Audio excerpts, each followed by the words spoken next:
എനിക്ക് ബാഹുബലി വന്നിട്ട് ഞാൻ ആ ബാഹുബലി മാറ്റി വെച്ചിട്ടല്ല ബാക്കി സിനിമകൾ ചെയ്യുന്നത്. We really don't have choice. Whatever we have, അതിൽ ബെസ്റ്റ് എടുക്കുക എന്നിട്ട് അത് ബെസ്റ്റ് ആക്കാൻ നോക്കുക. നമ്മുടെ പണി നമുക്ക് വൃത്തിയായിട്ട് ചെയ്യാൻ. തിയേറ്ററിൽ അത് കാണുമ്പോ ഐ മിസ്ഡ് ഇറ്റ് അങ്ങനെ തോന്നിയില്ല? അയ്യോ, എനിക്ക് ഒരേ ഒരു സിനിമ ലിജോ മോള് വിളിച്ചിട്ട് പോകാൻ പറ്റാത്ത പടം. അതേത് പടം? ജയ് ഭീം. അയ്യോ ആണോ? എനിക്ക് തലയിലും തലവി പോയ പോലെ പാണ്ഡ്യരാജ് സാർ എനിക്ക് വേണ്ടി വെച്ചിരുന്ന ഒരു കാരവന്റെ ഒരു ക്യാബിനിൽ ഇരിക്കുവായിരുന്നു. അപ്പുറത്തോട്ടിരിക്കുകയോ ഇങ്ങനെ അപ്പുറത്തോട്ട് ആദ്യം ആകപ്പാടെ ഈ തുണിയൊന്നും അങ്ങനൊന്നുമല്ല. അകത്ത് വിട്ട എന്ന് പറഞ്ഞിട്ട് ഭയങ്കര പ്രശ്നമായിക്കൊണ്ടിരിക്കും. അപ്പം ദേഷ്യം വന്നിട്ട് പുറത്ത് ഞാൻ ചേഞ്ച് ചെയ്യാൻ പറഞ്ഞു എന്തൊക്കെയോ ഞാൻ പറയാ. ഭദ്രകാളി തുള്ളുന്നു.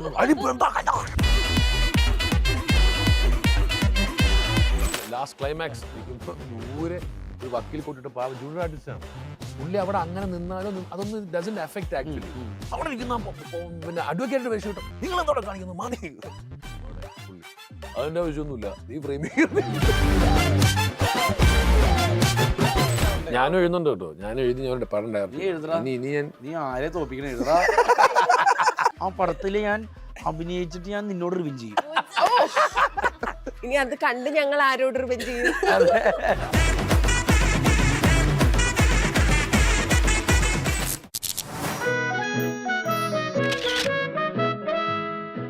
ലൈറ്റ്സ് ക്യാമറ ടോക്കിൽ ഇന്ന് നമ്മൾ സംസാരിക്കുന്നത് ശുക്രനെ കുറിച്ചിട്ടാണ്. ആൻഡ് അതിനെക്കുറിച്ച് ആധികാരികമായി സംസാരിക്കാൻ ശുക്രനിലെ ധാരകൾ ഇന്ന് നമ്മളോടൊപ്പം ചേരുന്നു. Welcome guys. Thank you. ഞാൻ ഈ ശുക്രൻ ഉണ്ടല്ലോ ഏതോ ഒരു വീഡിയോ കണ്ടപ്പോൾ അതിൻ്റെ അകത്ത് ഇങ്ങനെ പറയാം, ശുക്രൻ സിനിമയെ കുറിച്ച് പറയാണ്. അപ്പൊ അതിൻ്റെ അകത്ത് ഇങ്ങനെ പറയാം, 2 ചെറുപ്പക്കാർ ഒരേ സമയം ഒരേ ലക്ഷ്യത്തിന് വേണ്ടി ശ്രമിക്കുന്ന ഒരു സിനിമ. ആ 2 ചെറുപ്പക്കാർ, ഒന്ന് ബിബിൻ ജോർജ്, ഒന്ന് ചന്തുനാഥ്. നിങ്ങൾ രണ്ടുപേരുടെയും ആ ലക്ഷ്യമാണോ നിങ്ങളുടെ നടുക്കിരിക്കുന്ന ഈ കുട്ടി? ആ ഒരു കോൺസ്പിറസി തിയറി ഇല്ലാതെ ഇനി ഇപ്പൊ ഈ പറഞ്ഞത് കൂടാണ്ട് സിനിമയെ പറ്റി എന്ത് പറയാൻ പറ്റും? പറ. ശുക്രൻ സിനിമ എന്താ പറയുന്നത്, ഒരു നമ്മളിപ്പോൾ ടീസർ കാണുമ്പോൾ അത് നമുക്ക് ഇപ്പോൾ ഒരു റോം കോം ത്രില്ലർ എന്നുള്ള മൂഡായിരിക്കും. പക്ഷേ ഇതൊരു ഫാമിലി ഫുൾ പാക്കേജ് ഫിലിമാണ്. ഒരു ഫാമിലിക്ക് കണ്ട് രസിക്കേണ്ട എല്ലാവിധ ഘടകങ്ങളും ഉള്ള എല്ലാ സിനിമകൾക്കും എല്ലാവരും അവകാശപ്പെടുന്നതാണ്. അതേപോലെ തന്നെ നമ്മൾക്ക് നമ്മുടെ സിനിമയെ പറ്റിയുള്ള നല്ലത് പറയാനുള്ളൂ. അതുകൊണ്ട് തന്നെ പറയുകയാണ്, എല്ലാവിധ ചേരുവകളുള്ള നല്ല പാട്ടുള്ള, അല്ലെങ്കിൽ നല്ല റൊമാൻസുള്ള, നല്ല ഫൈറ്റുള്ള, നല്ല ത്രില്ലിങ് മൂഡുള്ള, ഫ്രണ്ട്ഷിപ്പിനും ഒരുപാട് വാല്യൂ ഉള്ള ഒരു സിനിമയാണ് ഈ പറയുന്ന ശുക്രൻ. ഇതാണ് എനിക്ക് പറയാനുള്ളത്. സുന്ദരനായിട്ട് കേട്ടോ, ആള് മാറിയിട്ടില്ല. ഞാൻ ശരിക്കും താങ്കളെ തന്നെ ഉദ്ദേശിച്ചു. നല്ല ഭംഗിയുണ്ടാണ്. Thank you. ഇന്ന് ഇവ ചന്തു പറഞ്ഞുള്ളൂ. സത്യമായിട്ട് നല്ല രസമുണ്ട്. മുടി എന്താണ് താങ്കൾ ചെയ്യുന്നത്? What is your hair care routine? Nothing. കേളിമുടിയാണ് ഓൾറെഡി. ആഴ്ചയിൽ മറ്റേ ചെയ്യോ കളികൾ റുട്ടീൻ? ഇല്ല, അതില്ലട്ടാ. ഞാൻ ഇവിടുത്തെ മറ്റേ പെങ്കൊച്ചില്ലേ, എന്താണ് കേളിമുടിയുള്ള ഒരു കൊച്ചില്ല ഇവിടുത്തെ ആങ്കർ, അതിനോട് ഞാൻ ചോദിച്ചു എന്താണ് ഇതിന്റെ എടാ ഇതിനെന്തോ സെപ്പറേറ്റ് ചെയ്യണത്ര. അതൊന്നും ചെയ്യില്ല. ഞാൻ മറ്റേ ആഴ്ചയില് കാച്ചി എണ്ണ ഇട്ട് കുളിക്കും. വേറെ സിംഹഭംഗി ആണല്ലേ? Thank you. അങ്ങനെയൊക്കെ പറയാം സിംഹഭംഗി. പിന്നെ പഴയ കഥാപ്രസംഗമൊക്കെ അങ്ങ് പുറത്തേക്ക് വരുന്നു അല്ലേ? ആ വാക്ചാതുര്യം. ആദ്യ പറയൂ, ശുക്രൻ എന്താണ്? ശുക്രൻ എന്താണെന്ന് ഞാൻ അതാണ് ചോദിച്ചത്. 2026 ആദ്യത്തെ സിനിമ റിലീസ് ആകുമ്പോഴാണ് ഈ മാസം തന്നെ. സോ ഒരുപാട് നാളത്തെ ഒരു ആഗ്രഹമായിരുന്നു മലയാളത്തിൽ നല്ലൊരു മൂവി ചെയ്യണം എന്നുള്ളത്. സോ അത് ശുക്രൻ്റെ കൂടെ നടക്കാൻ പോകുന്നു. അതിൻ്റെ ഭയങ്കര എക്സൈറ്റ്മെൻറ്റിലാണ്. പിന്നെ എൻ്റെ ക്യാരക്ടറുടെ പേര് ഗായത്രി എന്നാണ്. ഒരു മോഡേൺ ആയിട്ടുള്ളൊരു ന്യൂജൻ പെൺകുട്ടിയാണ്. സോ അവളുടെ ലൈഫിലെ കുറേ ഇൻസിഡൻസും കാര്യങ്ങളും പടത്തിലുണ്ട്. ഇവരുടെ കൂടാതെ കാണുമ്പോൾ പറയണമെന്ന് വിചാരിച്ചൊരു കാര്യം, ഞാൻ ഫീനിക്സ് കാണുമ്പോഴേ അയ്യോ എനിക്കങ്ങ് നിങ്ങളോട് ഭയങ്കര ഇഷ്ടമായിപ്പോയി. ഒന്ന് ക്രഷ് ഒന്നും അല്ല ഞാൻ പറയാം, എനിക്ക് ഭയങ്കര സ്നേഹം തോന്നൂലേ? അതായത് ഈ ലാസ്റ്റത്തെ സീനൊക്കെ വരുമ്പോ നിങ്ങളുടെ കരച്ചിൽ കണ്ടിട്ട് എനിക്ക് സത്യം നമുക്ക് ആ ഹെൽപ്ലെസ്നെസ് കയ്യിൽ നിന്ന് പറ്റിയും പോയി കേൾക്കുമ്പോൾ ഉള്ള സങ്കടം. ആ കരച്ചിൽ സീനില്ലേ, അതായത് നമ്മുടെ ആവണി ചെയ്യുമ്പോ ഫ്രെഡിന്ന് വിളിച്ച് കാര്യങ്ങൾ പറയുമ്പോൾ നിങ്ങൾ കരയുന്ന സീനൊക്കെ ഉണ്ടല്ലോ. What was in your mind ആ കരച്ചിലിന്റെ സമയത്ത്? I had nothing in my mind. അപ്പോൾ അത് ചെയ്യണമെന്നുള്ളതാണ്. പക്ഷേ ഇത് നമ്മൾ തുടക്കം തൊട്ടേ മിഥുൻ ചേട്ടൻ എൻ്റെ അടുത്ത് ഓൾറെഡി പറഞ്ഞുകൊണ്ടിരിക്കുന്ന ഒരു സാധനമാണ്, ക്ലൈമാക്സ് സാധനമുണ്ട്. ഒരു പടത്തിൽ ഒരു ഐറ്റം കാണുമല്ലോ, ഇതാണ് അവിടെയാണ് നമ്മളെ പടത്തിന്റെ ഇങ്ങനെ നിന്റെ point അതാണ്, നീ പോയിന്റ് perform അതാണ്. ചെയ്യേണ്ട അതൊരു സ്ഥലം അതാണ്. സോളോ പരിപാടിയും കൂടാ. ലാസ്റ്റ് ക്ലൈമാക്സ് ടൈലൻഡിൽ വരുമ്പോൾ ആ ഫോൾ വരെ ഉള്ളത് സിംഗിൾ ഷോട്ടൊക്കെയാണ്. അപ്പോൾ there is no other actor. അപ്പോൾ എനിക്ക് എൻ്റെ ഇതിൽ വേണം വർക്ക് ചെയ്യാൻ വേണ്ടി. അതൊരു എനിക്ക് സംബന്ധിച്ചതൊരു പേടിയേക്കാൾ കൂടുതൽ ഒരു ഭയങ്കര എക്സൈറ്റ്മെൻറ്റ് തരുന്ന, may be I work as an actor, I work in that way. അപ്പോൾ അവിടെ അസോസിയേറ്റ്സും എല്ലാം വെയിറ്റ് ചെയ്തിരുന്ന് നമ്മളിങ്ങനെ വാച്ച് ചെയ്യുന്നൊരു സിനാരിയോയിലാണ് അത്രയും ഭാഗം ഷൂട്ട് ചെയ്യുന്നത്. അവനെ എടുത്ത് ആ പറയുന്നിടം തൊട്ട് ആ റിയാക്ഷൻ തൊട്ട് എല്ലാം. സോ എനിക്ക് ഭയങ്കര ആസ് എൻ ആക്ടർ ഞാൻ ഭയങ്കര ഇതായിട്ട് ചെയ്ത സാധനം. Excited ആയിട്ട്. കാരണം എനിക്കിത് പ്രൂവ് ചെയ്യാൻ ഒരു you get something, go for it. കിട്ടുന്ന ഒരു സാധനമാണല്ലോ അല്ലെ, നമുക്ക് തകർക്കാൻ കിട്ടുന്ന ഒരു സാധനം. നമുക്ക് അറിയാവുന്ന സാധനത്തിന് നമുക്ക് നല്ലൊരു സാധനം തരുമ്പം അതിൻ്റെ ഒരു ഇതുണ്ട്. പിന്നെ അതിന്റെ റിയാക്ഷൻ അത് കഴിയുമ്പോൾ ഒരു കട്ട് പറയുമ്പോൾ അസോസിയേറ്റ് കണ്ണക്കം നിറഞ്ഞ നമ്മൾ തോന്നുന്നു വാട്ട് ഈസ് ദാറ്റ് എന്ന് ചോദിക്കുന്നതിന്റെ അപ്പം മനസ്സിലാവും എവിടെയോ അത് കൊണ്ടിട്ടുണ്ട്. അതുപോലെ ക്ലൈമാക്സ് അത് എങ്ങനെയാ ഷൂട്ട് ചെയ്തേക്കുന്നത്? CG shot. പക്ഷെ ഞാൻ പറയുന്നത് അതിനു മുമ്പ് 360 ഒറ്റ സിംഗിൾ പരിപാടിയാണ്. നമുക്ക് ക്യാമറ സെൻസും വേണം, ഞാൻ മാസ്ക് ആവാതെ തന്നെ ആ ഡയലോഗ് പറയണം. ആദ്യം ഒരു വലിയ സ്ക്രിപ്റ്റിലുള്ളൂ, പിന്നെ നമ്മളാണ് ഇമ്പ്രൂവ് ചെയ്യേണ്ടത്. ഇമ്പ്രൂവ് ചെയ്ത ഡയലോഗ്സ് ആണ് അത്. ഇതെൻ്റെ തെറ്റാണ്, ഇതൊക്കെ ഞാൻ എൻ്റെ രീതിയിൽ നിടേണ്ട സാധനങ്ങളാണ്. നീ ഒന്ന് കേക്ക് എന്നൊക്കെ പറയുന്നതൊക്കെ. സോ അത് ഇങ്ങനെ ക്യാമറ റൊട്ടേറ്റ് ചെയ്യുന്നതനുസരിച്ച് ഞാൻ മാസ്കുകാരും പാടില്ല, വരുവും വേണം. സോ അതൊരു രസമുള്ള ടാസ്ക്കാണ്. അത്രയും നേരം കണ്ട പ്രേതപടത്തിന്റെ മൂടൊക്കെ മാറിയിട്ടേ സാധനം കയറി സെന്നി അടിച്ചിട്ട് കരച്ചില് വന്നിട്ട് ഞാനിങ്ങനെ ഇരുന്ന് കരയട്ടോ, ഇങ്ങനെ ഇരുന്ന് കരയത്. ഞാൻ ഇപ്പുറത്തേക്ക് നോക്കുമ്പോ ഇപ്പുറത്തെ എന്റെ ഭർത്താവ് കണ്ണൊക്കെ തട്ടച്ച്. ഈ ഏറ്റവും ഭയങ്കര വെയിറ്റോട് കൂടി ഇരുന്ന് ഇതൊന്നും ഞാൻ അഫക്റ്റഡ് ആവില്ല എന്ന് പറഞ്ഞ ചില ആളുകളില്ലേ, അവർ പോലും ഇടയ്ക്ക് ഒന്ന് ബ്രേക്ക് ആകുമ്പോഴാണ് നമുക്ക് സക്സസ് ഫീൽ കിട്ടുന്നത്. ട്രൂ. അത് കഴിഞ്ഞിട്ട് വന്ന റിയാക്ഷൻസ് ഉണ്ടാവില്ല. ഇപ്പൊ അത് OTT-ലാണെങ്കിലും ഒക്കെ ഇറങ്ങി കഴിഞ്ഞിട്ട് ആ ഒരു പെർട്ടിക്കുലർ സീനിനെ കുറിച്ച്, ആ ക്ലൈമാക്സ് ഷോട്ടിനെ കുറിച്ച് എന്തായിരുന്നു അതിൽ ഓർമ്മയുള്ള ഒരു സാധനം പറയും, ഒരു റിവ്യൂ? അങ്ങനെ റിവ്യൂ ഇമ്മെൻസ്, നമ്മൾ ഫ്ലഡഡ് ആണ് അതിൻ്റെ അകത്ത്. അപ്പോൾ ഫീനിക്സ് എന്ന് പറയുന്നത് അത് എക്സാജറേഷൻ അല്ല, ആ സീനിലേക്ക് ഒതുങ്ങുന്ന ഒരു അവസ്ഥ ഉണ്ടായി. ഫീനിക്സ് എന്ന് പറയുമ്പോൾ നമ്മൾ ഓർക്കാതെ അതിലേക്ക് ഒതുങ്ങുന്ന അവസ്ഥ. അത് എനിക്ക് ഭയങ്കര ഇതല്ല. ആസ് എൻ ആക്ടർ അത് മാർക്ക് ചെയ്യപ്പെടുക. എവിടെ പോയാലും ആസ്ക് അബൌട്ട് 18 പടിയും ഫിനിക്സും ആണ് ഇവരുടെ. ഫിനിക്സ് ലവേഴ്സ് കുറേ പേരുണ്ട്. നമ്മൾ ആനിവേഴ്സറി വരുമ്പോൾ, ഫസ്റ്റ് കഴിയുമ്പോൾ, സെക്കൻഡ് കഴിയുമ്പോഴൊക്കെ without me doing anything people are flooding my Instagram with messages. അതിൻ്റെ ഒരു ഇതുണ്ട്. വെരി പേഴ്സണൽ എക്സൈറ്റ്മെന്റിനെ കൂടുതൽ സങ്കടമുള്ള അനുഭവങ്ങൾ എനിക്കുണ്ട്. ഇതുപോലെ അനുഭവം ഉണ്ടായ കപ്പിൾസ് ഇത് ഒരുമിച്ചിരുന്ന് കണ്ടിട്ട് അയാൾ അടുത്ത മാസം മരിച്ചു പോയിട്ട് ആ വൈഫ് എന്നെ കോൺടാക്ട് ചെയ്തു. ഞങ്ങൾ ഒരുമിച്ചിരുന്ന ഇത് കണ്ടേ ചേട്ടൻ, ആ പുള്ളിയുടെ മെസ്സേജ് തന്നെ കിടപ്പുണ്ട്. ആൻഡ് ചില സാധനങ്ങൾ പറയില്ല, നമ്മൾ ഭയങ്കര വിഷമത്തിൽ നിൽക്കുന്ന സമയത്ത് ഇങ്ങനെ ഒരു മെസ്സേജ് പോപ്പപ്പ് ചെയ്യുന്നത്. And this guy said, it's a male person, എനിക്കറിയാം ഇതൊരു ആണാണ്. അയാൾ പറയുന്ന ചന്തുനാഥ് എന്നൊരാളില്ല, ഇനവിറ്റബിൾ ആകുന്ന ഒരു സമയം മലയാള സിനിമയിൽ ഉണ്ടാവും, മാറ്റി നിർത്തപ്പെടാൻ പറ്റാത്ത. Next month he died and I got A text again. അപ്പം ചേട്ടാ ഞാൻ ഇന്ന ആളല്ല, വൈഫാണ്. വാട്ട് ഹാപ്പൻഡ് എന്ന് ചോദിച്ചപ്പോൾ ഇത് കണ്ടു. അപ്പോൾ പുള്ളിക്കാരൻ പറയുന്നുണ്ട് അതിനകത്ത്, ഞാനൊരു ആക്ടറിന് അങ്ങനെ മെസ്സേജ് അയച്ചിട്ടില്ല, I just feel like sending a message. ഇത് അയച്ചിട്ട് അതിനാൾ അടുത്ത ദിവസം ബൈക്ക് ആക്സിഡൻറ്റ് മരിച്ചു പോയത്. അപ്പോൾ ഈ പുള്ളിക്കാരിക്ക് ഇപ്പോൾ ആ മനുഷ്യനെ ഇരുത്തിക്കൊണ്ട് മാത്രം ഇരിക്കാതൊരു പടം. So she's in A dilution. പുള്ളി വിചാരിക്കുന്നത് തന്നെ ഞാൻ ഏത് പടം കാണുമ്പോഴും ഇപ്പോൾ എനിക്ക് കൂടെ ഉണ്ട്. കാരണം ലാസ്റ്റ് ഫെനിക്സ് കണ്ടിട്ടാണ് ഞങ്ങളിങ്ങനെ കൈ ഇങ്ങനെ പിടിച്ചിട്ട് ഇതൊരു രസമുള്ളതാണെന്ന് പറഞ്ഞ് പിരിഞ്ഞത്.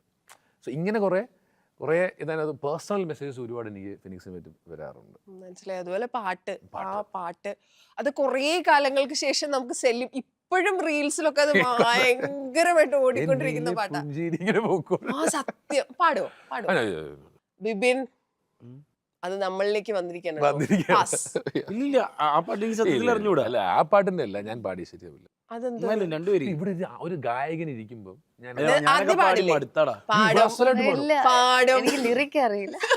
ലിറിക്സ് അറിയില്ല. രണ്ടുപേരും പാടുന്നു എനിക്ക് കേൾക്കാൻ. സീരിയസ് ഇല്ല മോനെ, അല്ല ഇല്ല പോലെ ഇല്ല ബിബി ബ്രോ, ഇല്ല ബിബി ഏജന്റ് റിവേഴ്സ് ഗിയർ. ഓക്കെ, അതായത് മൂളുന്നുണ്ടോ? മൂളാൻ അറിയുള്ളൂ. എന്നിലെ പുഞ്ചിരി നീയു, ബാക്കി പാട്. നിന്നിൽ പൂത്തൊരു ഞാനും നമ്മുടെ കുഞ്ഞിളം കൂടും കൂടെ വന്ന കിനാവും. പാട്. എനിക്ക് ബാക്കി അറിയില്ല. പാട്. അയ്യോ അത് മതി. അത്രയുള്ള നമ്മുടെ ബാൻഡ് എന്തായി? ബാൻഡ് നടക്കുന്നുണ്ട്. എപ്പോഴാണ് ഒരു ഒഫീഷ്യൽ ലോഞ്ച്? അതിന്റെ ഒരു പരിപാടിക്കൊക്കെ ഞങ്ങളെ എന്തായാലും അങ്ങനെ ഞാൻ ഭയങ്കരമായിട്ട് ഞാൻ പറഞ്ഞിട്ടില്ലേ, ഞാനതൊരു എൻ്റെ ഒരു പാഷന്റെ പുറത്ത് തുടങ്ങിയതേ ഉള്ളൂ. വിനീതേണ്ണൊക്കെ ചെയ്യണ പോലെ ഇടയ്ക്ക് നമുക്ക് ബാക്കിയുള്ള സമയമൊക്കെ ഫ്രീ കിട്ടുമ്പോൾ, ഫ്രീ ഉണ്ടെങ്കിൽ മാത്രം പോയി ചെയ്യാവുന്ന ഒരു പ്രോസസ്സായിട്ട് ഞാൻ അതിനെ കണ്ടിട്ടുള്ളൂ. അല്ലാണ്ട് കണ്ടിന്യൂസ് ബാൻഡ് ഷോ ആയിട്ട്. അതൊരു ഭയങ്കര എന്റർടൈൻമെന്റ് പരിപാടിയല്ലേ, പ്രത്യേകിച്ച് പാട്ടിനോട് അത്ര ഇഷ്ടമുള്ള ആളുകൾക്ക്. ഈ ബാൻഡിലെ ഇപ്പൊ നാടൻ പാട്ടുണ്ട്, അതുപോലെ സിനിമ പാട്ടുകളുണ്ട്, മാപ്പിളപ്പാട്ടുണ്ട്. അതിന്റെ ഒരു മിക്സ് പോലെ. ഫ്യൂഷൻ ഓഫ് ഈ പറഞ്ഞ മാപ്പിളപ്പാട്ട്, നാടൻപാട്ട്, സിനിമ പാട്ട്. അതാണ് എനിക്ക് ബാൻഡ് പേര് ഭയങ്കര ഇഷ്ടമല്ലേ? Big band. Big band. Bibin George അല്ലേ? അതെ. നൈസാ, രസമുണ്ട്. നിങ്ങൾ പെർഫോം ചെയ്ത് തുടങ്ങിയോ? ഒരു സ്ഥലത്ത് ഞങ്ങൾ ചെയ്തു. ബാൻഡിന്റെ പേരിൽ അങ്ങോട്ട് ഈ പറഞ്ഞ പോലെ എസ്റ്റാബ്ലിഷ്, ഈ പറഞ്ഞ പോലെ ഒഫീഷ്യലി ചെയ്യാൻ വേണ്ടി എല്ലാവരും പറയുന്നുണ്ട്. അപ്പൊ ചിലപ്പോ ചെയ്യും, ചിലപ്പോ. This guys could be called versatile. എഴുതുന്നു, അഭിനയിക്കുന്നു, ഡയറക്റ്റ് ചെയ്യുന്നു, പാട്ട് പാടുന്നു അല്ലേ? Multi power pack. ഇത് ഈ എഴുത്ത് പരിപാടി ഇല്ലേ, ഇത് എത്ര കാലമായി തുടങ്ങിയിട്ട്? ഞാൻ എന്റെ ഫസ്റ്റ് പ്രോഗ്രാം ഏഷ്യനെറ്റില് കോമഡി കസിൻസ് ആണ്. അപ്പൊ എനിക്ക് 16 വയസ്സാണ്. 16 വയസ്സിലാണ് കോമഡി കസിൻസ്. അന്ന് മുതൽ ടി വിയിൽ എഴുത്ത് തുടങ്ങിയിട്ട്, മീൻസ് ഹ്യൂമർ പ്രോഗ്രാം മാത്രം എഴുതിയിട്ട് ബഡായി ബംഗ്ലാവ് വരെ. എനിക്ക് തോന്നുന്നു ഒരു 11 കൊല്ലത്തെ ജേണിയാണ്. ആ 11 കൊല്ലം കഴിഞ്ഞിട്ടാണ് ഞാൻ അമർ അക്ബർ എന്ന് എഴുതുന്നത്. എന്താല്ലേ ഇപ്പൊ ഞാൻ ചോദിക്കട്ടെ, ഇങ്ങനെ നമ്മൾ എഴുതുമ്പോഴേ നമ്മളൊരു എഴുത്തുകാരനാണല്ലോ, നമ്മുടെ അടുത്തേക്ക് വരുന്ന സ്ക്രിപ്റ്റിന്റെ കേസിൽ ഇപ്പൊ നമ്മൾ ജഡ്ജ്മെന്റ് ലെവല് നമ്മളിത് വായിക്കുമ്പോൾ നമ്മുടെ ഉള്ളിലെ സ്ക്രിപ്റ്റ് റൈറ്റർ അതിനെ ജഡ്ജ് ചെയ്യോ? പരമാവധി നമ്മളുടെ എന്തെങ്കിലും പ്രശ്നം ഉണ്ടെങ്കിൽ നമുക്ക് ഫീൽ ചെയ്യണത് പറഞ്ഞു കൊടുക്കും, അത് ക്ലിയർ ചെയ്യാൻ നോക്കും എന്നുള്ളതേ ഉള്ളൂ. ഞാൻ ഈ കഴിഞ്ഞ ദിവസം കൂടി ഞാൻ ആ ഇന്റർവ്യൂ പറഞ്ഞതാണ്. നമ്മളിതിൽ എന്നോടൊക്കെ ചോദിക്കുക, നിങ്ങൾ റൈറ്റേഴ്സ് അല്ലേ, നിങ്ങൾ എന്താണ് സെലക്ട് ചെയ്തത്? നമുക്ക് എല്ലാ സിനിമയും വിജയിപ്പിക്കാനൊന്നും പറ്റൂലല്ലോ മഞ്ജു. അപ്പോൾ എന്താണ് നിങ്ങൾ സെലക്ട് ചെയ്യണത് മോശമാവുന്നത്, അല്ലെങ്കിൽ നിങ്ങളുടെ സിനിമ എന്താണ് ഇടയ്ക്ക് ഇങ്ങനെ പരാജയപ്പെടുന്നത് എന്നൊക്കെ ചോദിക്കും. നിങ്ങളെന്താ സെലക്ട് ചെയ്തൂടെ എന്ന് ചോദിക്കും. ജഡ്ജ് ചെയ്യുന്നത് തെറ്റായി പോകുന്നത്. ഞാനപ്പോൾ അവരോട് പറഞ്ഞ വളരെ സിമ്പിൾ ഉത്തരവാണ്. എനിക്ക് ബാഹുബലി വന്നിട്ട് ഞാൻ ആ ബാഹുബലി മാറ്റി വെച്ചിട്ടല്ല ബാക്കി സിനിമകൾ ചെയ്യുന്നത്.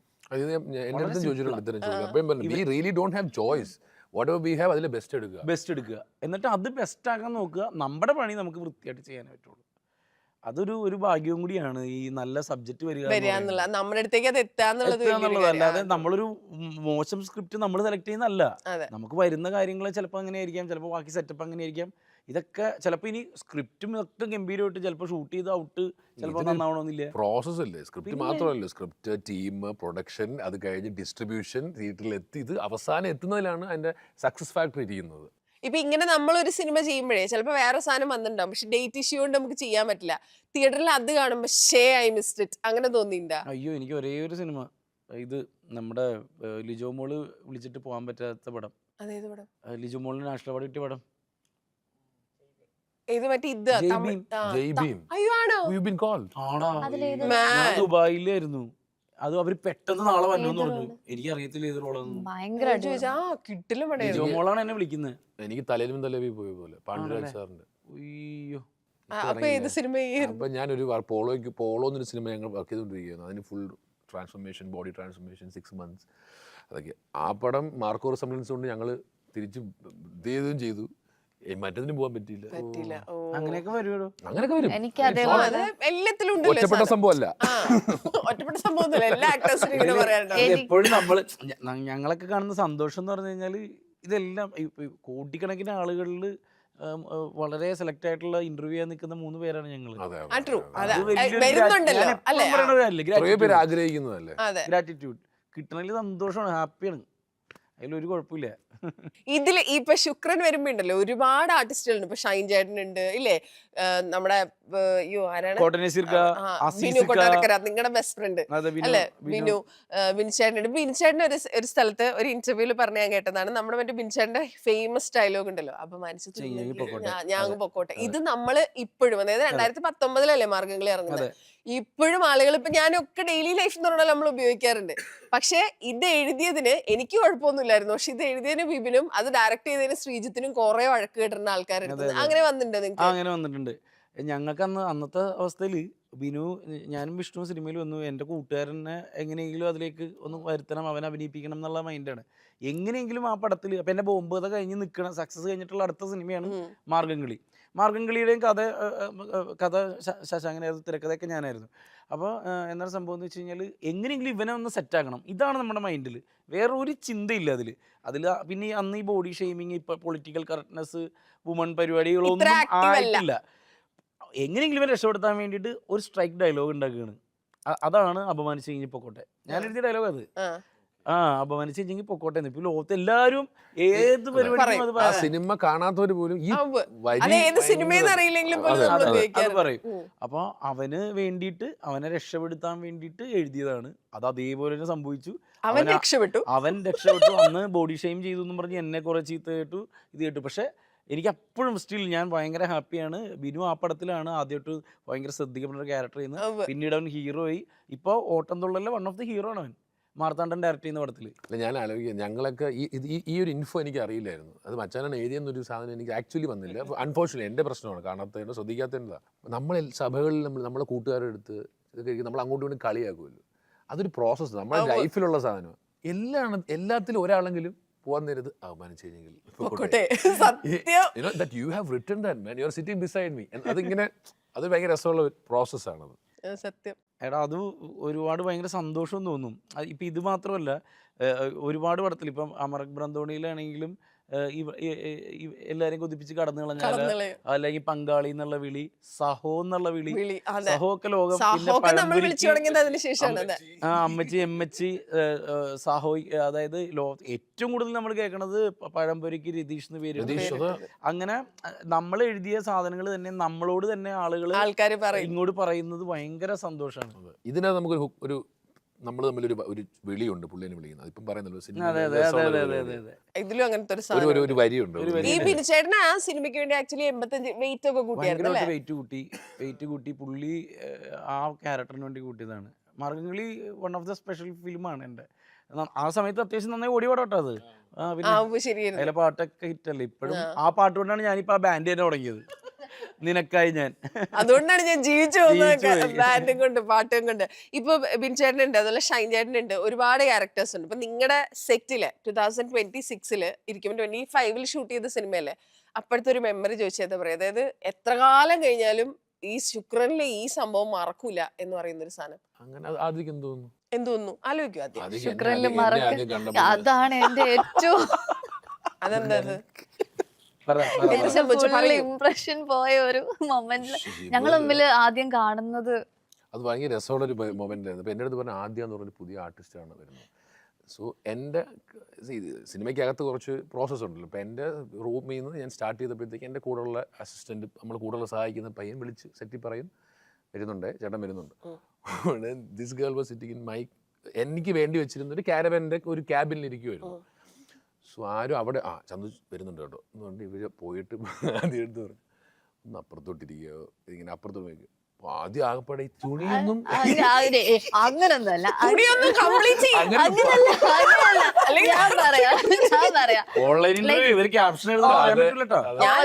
ഓൾറെഡി ഉള്ള ക്യാരവനില് വേറെ ഒരു ആർട്ടിസ്റ്റിന് മേക്കപ്പ് ചെയ്യുന്നത് കൊണ്ട് എന്നോട് പറഞ്ഞു നെക്സ്റ്റ് ക്യാരവനിൽ ചേഞ്ച് ചെയ്തിട്ട് വന്നോളാൻ പറഞ്ഞു. അപ്പൊ ഞാൻ ഓക്കെ എടുത്തിട്ട് അകത്ത് പോയി ചേഞ്ച് ചെയ്തോണ്ടിരിക്കുന്ന സമയത്ത് അതിന്റെ ഒരാൾ, ലൈക്ക് പേര് ഒരാൾ വന്ന്, ആൾ ഓൾറെഡി എന്നോട് ഭയങ്കര പ്രശ്നമാണ്.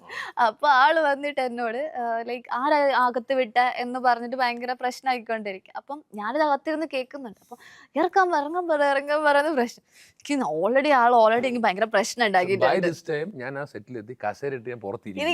ഇത് ഞാൻ അറിയുന്നില്ല. അപ്പൊ ഒരാളെ ഡ്രസ്സ് ചേഞ്ച് ചെയ്യാൻ കയറിയതാ, പക്ഷെ അത് മനസ്സിലാക്കാതെ തുറക്കുന്നു. ഇപ്പൊ ഞാൻ ആക്ച്വലി ഡ്രസ്സ് ഇട്ടിട്ടുണ്ട്, മറ്റേ ഷോള് മാത്രം ഇട്ടിട്ടില്ല. അപ്പൊ മുടിയെല്ലാം ഞാൻ മൂടി പിടിച്ചിങ്ങനെ കെട്ടി ഇങ്ങനെ ഇട്ട് വെച്ചേക്കാം. എനിക്ക് ദേഷ്യം വന്നിട്ട് പുറത്ത് ഞാൻ ചേഞ്ച് ചെയ്യാൻ പറഞ്ഞു എന്തൊക്കെയോ ഞാൻ പറയാം. കയ്യിൽ ഷോളൊക്കെ ഇരിപ്പുണ്ട്. അപ്പൊ എന്റെ മനസ്സിൽ എന്താണ്, ഞാൻ ഒരു ആദ്യമായിട്ട് ഒരു ആർട്ടിസ്റ്റിനെ ഈ പടത്തിലെ നായികയെ കാണാൻ പോകുന്നു. She just opened this door. ഒരു ഭദ്രകാളി തുള്ളുന്നു. അങ്ങനല്ല. ഒരാള് ഡ്രസ് ചേഞ്ച് ചെയ്യുമ്പോ അറ്റ്ലീസ്റ്റ് കുറച്ച് ടൈം കൊടുക്കണം. പക്ഷെ ഫസ്റ്റ് ഇംപ്രഷൻ പോയി. കാരണം ഞാൻ വളരെ റൊമാൻറ്റിസൈസ് ചെയ്ത മൊമെന്റ് പ്രതീക്ഷിച്ചിരിക്കുവായിരുന്നു. നായിക വരുന്നു, കഥാപാത്രത്തിൽ ഉൾക്കൊള്ളാൻ ഇരിക്കുവായിരുന്നു. അല്ലടാ, നാഗവല്ലി ഞാൻ ആക്ച്വലി മുടി പിടിച്ച് കെട്ടി ബ്ലൗസും സ്കേർട്ടും ഇട്ടിട്ട് പുറത്തിറങ്ങി ഷൗട്ട് ചെയ്ത് ഞാൻ ഇങ്ങനെ നോക്കുമ്പോ ചേട്ടൻ എന്നെ ഇങ്ങനെ കസേര ഇട്ട് നോക്കിക്കൊണ്ടിരിക്കാൻ. ഇത് കഴിഞ്ഞിട്ട് ഹായ് എന്റെ അകത്ത് പോയി ഞാൻ മിക്ക ആളുകളെ ചന്തു നമ്മള് തമ്മിൽ എപ്പോഴും ഈ സിറ്റുവേഷൻ ആണ് നമ്മളെയൊക്കെ തീരുമാനിക്കുന്നത്. ഉദാഹരണത്തിന് ഇപ്പൊ ഞാനും പാവം ചന്തും പാവെന്ന് വിചാരിക്കുക. ഓഹ് പക്ഷേ രണ്ടുപേരും കാറിൽ, ഞാൻ ഇപ്പോൾ ബൈക്കിലാന്ന് വിചാരിക്കുക, നീ കാറിൽ വേണമെന്ന് വിചാരിച്ചു. രണ്ടുപേരും പാവങ്ങളാണേ. നമ്മൾ പോയി പെട്ടെന്ന് നീ ഒന്ന് വളച്ചതിൻ്റെ ഉള്ളിൽ ഞാൻ ചിലപ്പോൾ ഒന്ന് നിന്റെ വരച്ച് കഴിഞ്ഞാൽ നമ്മൾ ഫസ്റ്റ് മീറ്റ് അതാണെങ്കിൽ ഞാൻ എവിടെ വെക്കണം, നീ എവിടെ വെക്കണം, രണ്ടുപേരും തെറിയില തുടങ്ങുക. സിറ്റുവേഷൻ ആണത് അതെ അല്ലേ? Situation is the villain. അതാണ് വില്ലൻ. ഇവിടെ സിറ്റുവേഷൻ ആണ്. പക്ഷെ എനിക്കിത് ഭയങ്കര ഫൺ. എനിക്കിതിനെ നടക്കുന്ന അറിയില്ല. ഇതിന്റെ പ്രധാന വിഷയം അവൾക്ക് ജെന്യൂൻ ഇഷ്യൂ ഉണ്ടായിരിക്കും. എന്റെ ഫ്രണ്ടിൽ ഇവളിങ്ങനെ ആദ്യം ഞാനിങ്ങനെ നിന്ന് പോയി ചുടയില് പോലെ ഞാൻ ഇറങ്ങി വന്നു. ഓടുന്നു. എന്നിട്ട് ഞാൻ എന്താ ചെയ്യണ്ടേന്ന് അറിയില്ല. ഇതൊക്കെ ഹായ് മനസ്സിലായി. എന്നിട്ട് ഞാൻ അകത്ത് കയറി. ചുടയിൽ എന്ന് പറയുമ്പോ നമുക്ക് മനസ്സിലാക്കി ഹിന്ദിയാണെന്ന് ഓർമ്മയൊന്നുമില്ല. മുझे मालूम. അതൊക്കെ എല്ലാവർക്കും അവക്കറിയാം മുझे मालूम എന്ന് പറഞ്ഞു. ഓക്കെ, ഇത് നമ്മുടെ ഒരു അല്ലാതെ ശുക്രനിൽ ഒരുപാട് മെമ്മറി. ഷൈൻ ചേട്ടനൊക്കെ ഉള്ളപ്പോ നല്ല മൊമെന്റുകളായിരുന്നു. എനിക്കുണ്ട് ഷൈൻ ചേട്ടനെ ഒരിക്കലും മറക്കാനാവാത്ത മെമ്മറി. ഞാൻ പറഞ്ഞിട്ടുണ്ടെന്ന് തോന്നുന്നു ചന്ദനോട്. അതായത് ഷൈൻ ബ്രോന്റെ കേസിൽ പുള്ളി ഇങ്ങനെ അവിടെ നിൽക്കും, പാഞ്ഞു പോകും, അറിയാലോ, ഒഴുകി നടക്കുന്ന വാനിഷ് ആയിക്കൊണ്ടിരിക്കും. ഷോട്ട് വരുമ്പോഴേക്ക് ഇവിടെ വന്നിട്ട് ഇങ്ങനെ പറയുകയും. അപ്പൊ എന്താ സംഭവം എന്ന് വെച്ച് കഴിഞ്ഞാല് പുള്ളി ഇങ്ങനെ എല്ലാവരോടും കേട്ടോ. അപ്പൊ ഇവളുടെ അടുത്ത് സംസാരിക്കുന്നുണ്ട്, പുള്ളി അത് ചെയ്യുന്നുണ്ട്. അപ്പൊ ഒരു ദിവസം നമ്മുടെ ഫൈറ്റോ ഏതോ കഴിഞ്ഞപ്പോഴേക്കും കേടാ ഞാൻ മാറി ഇരുന്നിട്ട് കാല് തിരുമണ അളിയാൻ കണ്ടു. കാല് തിരുമണത് കണ്ട് ഫൈറ്റിന്റെ ഇടയിൽ കണ്ടു. അവനോട് ഇത് വേണുണ്ടോ എന്ന് ചോദിച്ചു. ഞാൻ പറഞ്ഞ ഞാൻ ഇവരൊന്നും കാണണ്ടെന്ന് പറഞ്ഞ് നാണം കണ്ടെന്ന് പറഞ്ഞ് മാറി ഇരുന്നിട്ട് ഞാൻ തിരുമണ. അപ്പൊ വേണുണ്ടല്ലേ? അപ്പൊ ഞാൻ പറഞ്ഞ വേനുണ്ട് എന്ന് പറഞ്ഞു. എന്ന് പറഞ്ഞ് പോയിട്ടോ. പിന്നെ അടുത്ത ഷെഡ്യൂളിലാണ്ട് നമ്മുടെ കോടതി സീക്വൻസ് ഏതാണ്ടൊക്കെ വന്ന ആ സമയത്താണെന്ന് തോന്നുന്നു. ആ സീക്വൻസ് ഷൂട്ട് ചെയ്യുന്നതിൻ്റെ ഇടയിൽ ആദ്യം ഇട്ട് വട്ടായിക്കൊണ്ടിരിക്കണ്ട. അപ്പോൾ ആദ്യം ഇങ്ങനെ പറഞ്ഞു. അപ്പോൾ പുള്ളിക്കാരെ സംസാരിച്ചുകൊണ്ടിരിക്കുക. അപ്പോൾ ഇവള് ആ ചേട്ടാ ഇങ്ങനെ പറഞ്ഞോണ്ടിരിക്കുന്നത് പെട്ടെന്ന് ഞാൻ അവിടെ നിൽക്കണത് കണ്ടു. ഈ പുള്ളി ഇങ്ങനെ സംസാരിച്ച് നോക്കിയിട്ട് ആ അവരെ കസേരട്ടോളാ അവരെ കാര്യം നടക്കില്ലേ. ഇതാണ് ഷൈൻ. അതായത് അയാളുടെ ഒരു ഗുഡ് സോള് ഞാൻ അന്ന് തിരിച്ചറിഞ്ഞാണ്. ഞാനെപ്പോഴും എന്നെ അങ്ങനെ എന്താ പറയുന്നത്, എൻ്റെ ചില കാര്യങ്ങൾ നമ്മൾ പറയാതെ പറയുന്ന കാര്യങ്ങൾ മനസ്സിലാക്കുന്നവരെ എനിക്ക് ഭയങ്കര അതവരുടെ ഉള്ളിൽ ആ ഒരു എംപതി ഉള്ളതുകൊണ്ടാണ്. കോടതി സീക്വൻസിൽ ഓർമ്മയുണ്ടോ? നമ്മൾ ലാസ്റ്റ് ക്ലൈമാക്സ് നിൽക്കുമ്പോൾ ദൂരെ ഒരു വക്കീൽ കൊണ്ടിട്ട് പാവ ജൂനിയർ ആർട്ടിസ്റ്റ് ആണ് പുള്ളി. അവിടെ അങ്ങനെ നിന്നാലോ അതൊന്നും ഡസന്റ് എഫക്ട് ആക്ച്വലി. ഉബൈനി പെട്ടെന്ന് അവിടെ നിൽക്കുന്ന പിന്നെ അഡ്വക്കേറ്റ് വേഷം കിട്ടും, നിങ്ങൾ എന്തോടെ കാണിക്കുന്നു മാറി അവിടെ പുള്ളി അതിന്റെ ആവശ്യമൊന്നുമില്ല, നീ റിബലാണ്. അത് ദൂരെ ഇരിക്കുന്ന ആളുടെ കൂടെ വർക്ക് ചെയ്യാൻ ഭയങ്കര ഫണ്ണാണ്. ആളെപ്പോഴും ഇങ്ങനെ ഒരു ഇങ്ങനെ ഫണ്ണായിട്ട് വേറെ വലിയ നടന്നുകൊണ്ടിരിക്കുമ്പോ അയാളെന്തിനാ അവിടെ ഈ കയറിയില്ല. അതൊക്കെ അവിടെ നിന്നോട്ടെ എന്താ നൈസ് പേഴ്സൺ. ഞാൻ അദ്ദേഹത്തിന്റെ അച്ഛനെ അവസാനവും കാണുന്ന ആ സെറ്റില് സത്യം. ഇതിന്റെ അല്ലേ ഈ സിനിമയിലേക്ക് വരുമ്പോഴേ നമ്മള് ഇപ്പൊ ഇത്രയും സിനിമകൾ ചെയ്തു ആസ് എൻ ആക്ടർ. എല്ലാവർക്കും ചന്തുനാഥ് എന്ന് പറയുന്ന ആക്ടറിനെ അറിയാലോ. അന്ന് ആക്ടർ എന്ന് പറയുന്ന ആളെ, അതായത് ചന്തുനാഥിലെ ആക്ടറിനെ എൻകറേജ് ചെയ്തിരുന്ന ഇപ്പൊ ശോഭന മിസ്സിനെ പോലെ അല്ലെങ്കിൽ മാത്യു സച്ചിനെ പോലെയുള്ള ആൾക്കാരില്ലേ, ഈ സിനിമകളൊക്കെ കണ്ടിട്ട് അവര് മെൻഷൻ ചെയ്തത് നന്നായിരുന്നു കേട്ടോ എന്ന് പറഞ്ഞ ഒരു സിനിമ അല്ലെങ്കിൽ ഒരു ക്യാരക്ടർ അത് ഏതായിരുന്നു? അല്ല അങ്ങനെയല്ല, 18 പടി കഴിഞ്ഞപ്പോൾ മാത്യു അച്ഛൻ അന്നേ പറഞ്ഞായിരുന്നു എൻ്റെ അടുത്ത് നന്നായിടാ. അപ്പോൾ മാത്യു അച്ഛൻ പുള്ളി വേറെ റേഞ്ചിൽ ഇപ്പോൾ പുള്ളി നിൽക്കുന്ന കേട്ടോ. പക്ഷേ any time we could actually ring him up.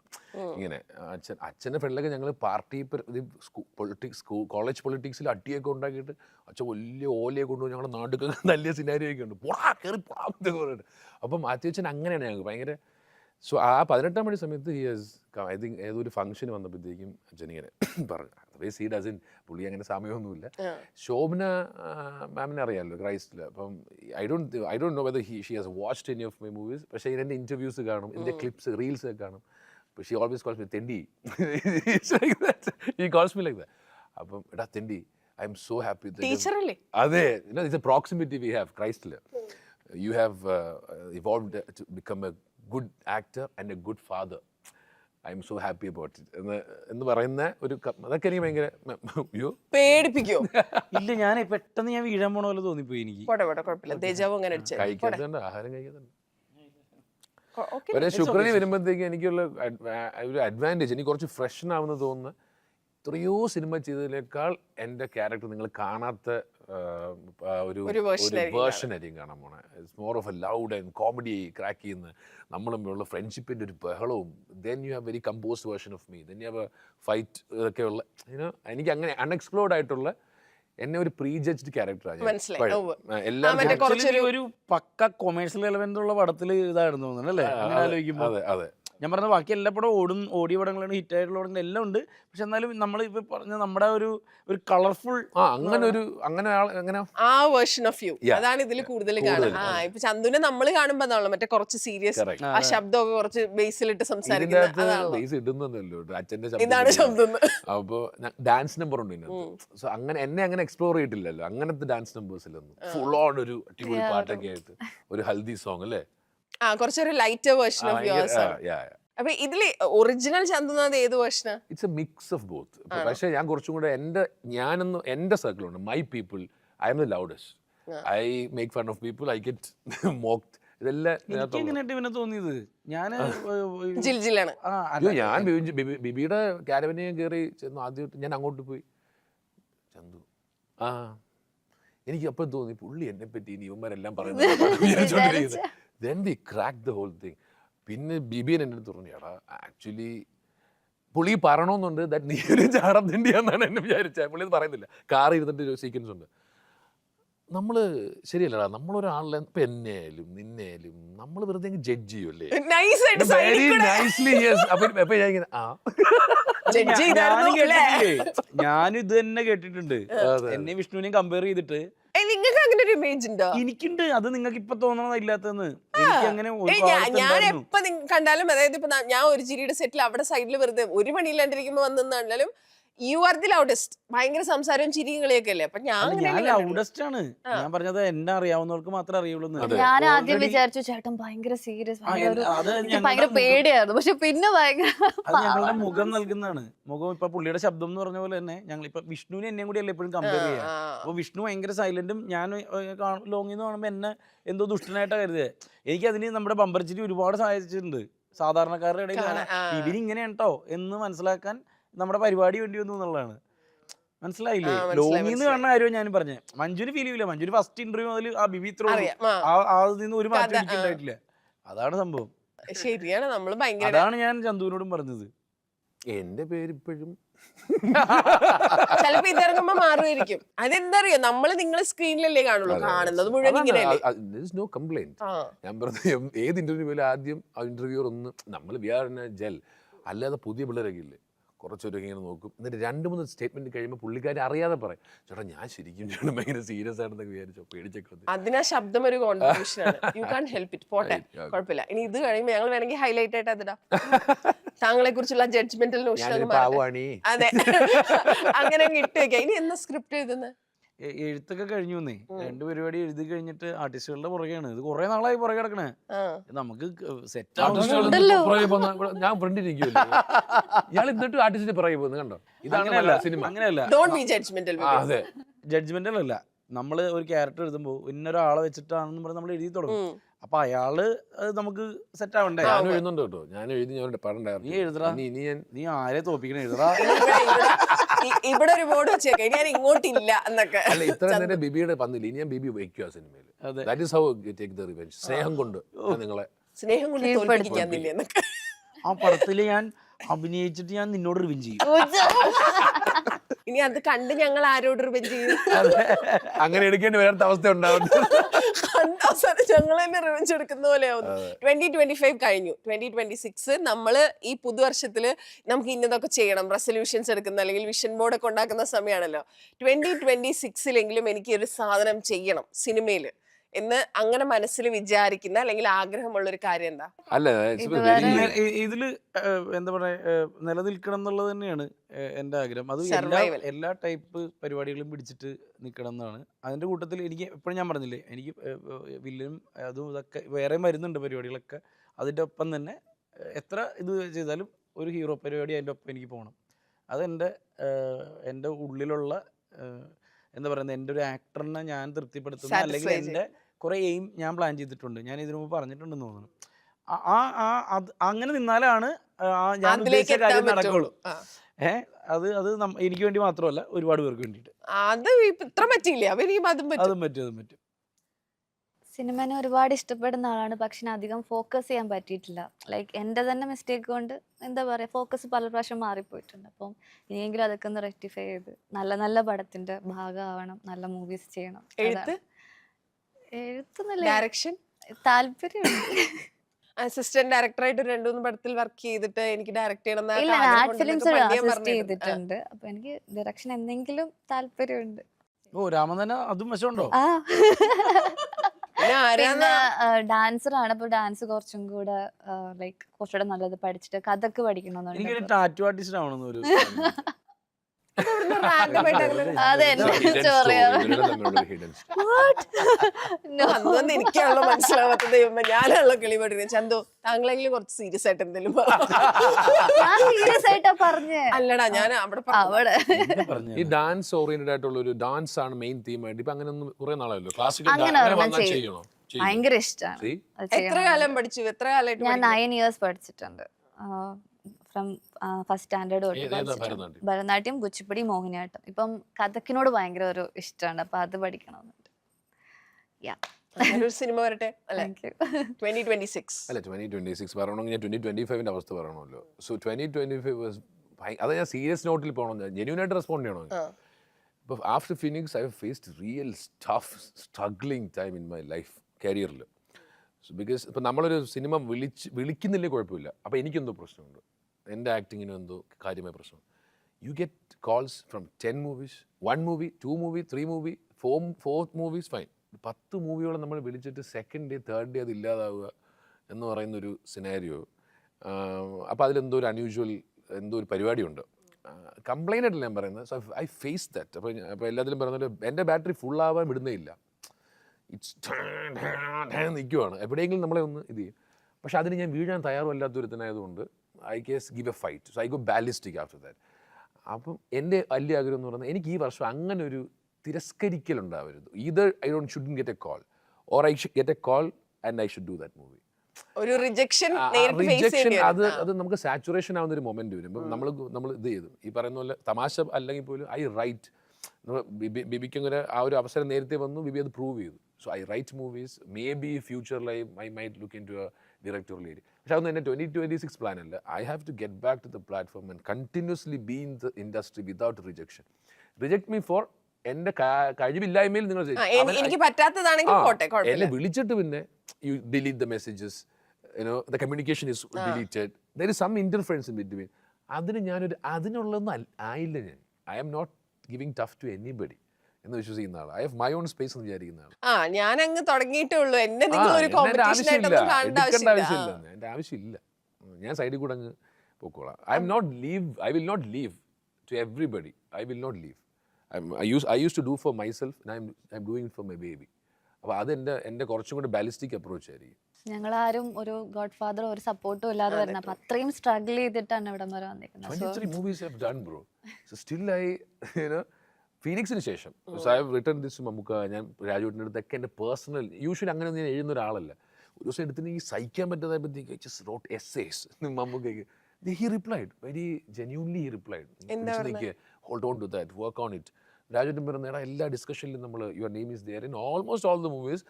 നിന്നെ ഡിസൈവ് ചെയ്യുന്ന ഒരു ഐറ്റം വരുമ്പോഴത്തേക്കും ഡെഫിനറ്റ്ലി ഇതൊക്കെ നമ്മൾ വിളിക്കില്ലെന്നല്ല, യു ഗെറ്റ് ദാറ്റ് റിപ്ലൈ. അവരൊക്കെ ചിലപ്പോൾ ഈ ഒരു ഫേസ് ചെയ്തിട്ടുണ്ട്. മമ്മൂക്കയുടെ കേസിലാണെങ്കിൽ നമ്മൾ പറയില്ലേ, ഈ ന്യൂഡൽഹിക്കൊക്കെ മുമ്പ് അങ്ങനെ ഒരു ഫേസ് ഉണ്ടായിരുന്നു, കണ്ടിന്യൂസ് കുറെ ഫ്ലോപ്പുകൾ ഉണ്ടായിരുന്നു. But still we have good people. ശുക്രൻ പോലെ നമ്മുടെ ആർട്ടിനെ, നമ്മുടെ ആർട്ടിസ്റ്റിനെ കൺസിഡർ ചെയ്യുന്ന there are good people in the world. നമ്മൾ ട്രസ്റ്റ് ചെയ്ത് we can survive in 26 അങ്ങനെ. 2026 തുടക്കം ശുക്രനിലാണ്. ആ ശുക്രനോട് നിങ്ങളുടെ ശുക്രൻ അങ്ങ് തെളിയട്ടെ. ഈ പറഞ്ഞതുപോലെ എല്ലാ സ്വപ്നങ്ങളും സാക്ഷാത്കരിക്കട്ടെ. ഒരു റിജക്ഷനും ഇല്ലാണ്ട് സംഭവം അങ്ങ് സെറ്റ് ആവും. അടുത്ത നമ്മൾ ഇരിക്കുമ്പോൾ ഇതിലും ഹാപ്പിയായി, ഇതിലും സന്തോഷത്തിൽ അടുത്ത കുറെ സിനിമകളുടെ വിശേഷങ്ങൾ പറയാം. അതെ, ഇനി അങ്ങോട്ട് എല്ലാ ഫ്രൈഡേസും സിനിമ. Thank you so much and all the best. വ്യാഴാഴ്ച ഇറങ്ങുന്നുണ്ട് ഇപ്പം.